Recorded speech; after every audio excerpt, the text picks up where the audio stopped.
Оленёкский и Винкийский, какая ситуация? Кто на месте, коллеги? Добрый день, Ольга Валерьевна. Первый зам Савинов Иван Александрович. Да, Иван Александрович. На этой неделе, к сожалению, Ольга Валерьевна, у нас 0. Отборные мероприятия все равно продолжаем. Значит, есть 2 кандидата, с ними отрабатываем сейчас. Хорошо, какая помощь по ним нужна, пожалуйста, скажите. Нет, никакая не нужна. Сами отрабатываем, переговариваем. Но они охотники, они в лесу, а так переговаривались. Вот приедут, и мы отправим, скорее всего. Средняя Колыма, какая ситуация? Добрый день, Валерьевна. К сожалению, пока желающих нет, работаем. Ну хорошо, тоже сожаление было на прошлой неделе. Кому расскажем? Матерям, которым 200-е привозим, или что? Кому? Что сожалеем, что их заменить не можем, или что? Коллеги. Что делаем? К сожалению, ясно. Ну, средняя Колыма, нижняя Колыма может 170, средняя Колыма этого не может. Объясните, почему.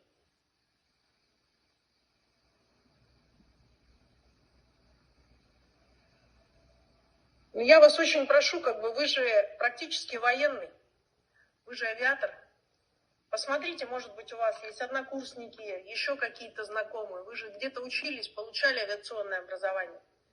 Возможно, где-то соседи были военные летчики. Поищите, пожалуйста, среди своих знакомых. Вокруг себя посмотрите, коллеги. Средняя Колыма. Договорились? Хорошо, понял, принял. Сунтары, спасибо большое за одного, но от вас всегда бывает больше. Скажите, какие планы на неделю? Добрый день. Завтра отправим разговор. А еще? Ну, пока еще работаем. Спасибо. Тата, какая ситуация? Так по нулям мы отсидели, да, Ян? Ольга Валерьевна, мы на прошлой неделе... Ольга Валерьевна. Да. Ага. На прошлой неделе мы одного отправили. На этой неделе у нас, сегодня один человек написал заявление, подал документы. Спасибо. Только можно, со своим куратором с департамента СМИ от МСУ отработать? Мне фамилию Татинского не дали, но я Татинского видела. Роза Семеновна, был же Татинский, да? Уважаемая Ольга Валерьевна, уважаемый глава муниципальных образований, да, подтверждаю, Егоров Николай Данилович. Я прошу куратору Татинского УСа разобраться в ситуации. Тампонский район, коллеги. Тампонский район.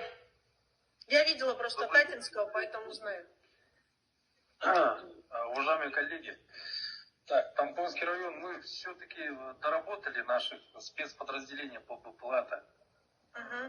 Позавчера, получается, они у нас контракт заключили, сегодня находятся в казарме непосредственно. Ну, это двоих я вам засчитаю, условно говоря, прошлую неделю. Какие планы на эту неделю? На этой неделе отрабатываем одного. Будет тоже собираться в это спецподразделение. И есть у нас один появился, да, он, получается, в сентябре освобождался, в конце сентября освобождался от мест лишения свободы в Красноярске. И буквально на той неделе он появился, позвонил, записался в шторм.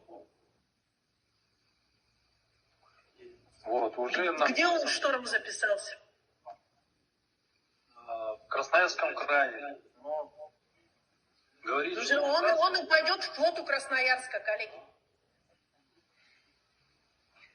Вот вы как понять не можете, да? Вот я считаю, условно говоря, свои 3400, которые у меня есть. Мне очень бы хотелось работать, наверное, замгубернатора где-нибудь в Красноярске. То, видишь, из Якутии попадают и эти самые кандидаты так просто. Ребят, пожалуйста, аккуратнее с этими вопросами. И по БПЛА. Ребят, БПЛА не резиновая история. Сейчас, если ваши 2 тампонских пошли в БПЛА, и мы их вчера засчитали, да, то в данной ситуации вы на себя берете финансовое их обеспечение. Если они сейчас пойдут по квоте в БПЛА. И вам, наверное, сумму там уже назвали. Если вы как УЛУС готовы, то без вопросов я засчитаю, они вчерашним днем, они сегодня должны зайти в приказ. Поэтому очень аккуратно с этой историей. И БПЛА всего 70 человек. Поэтому очень аккуратно, пожалуйста.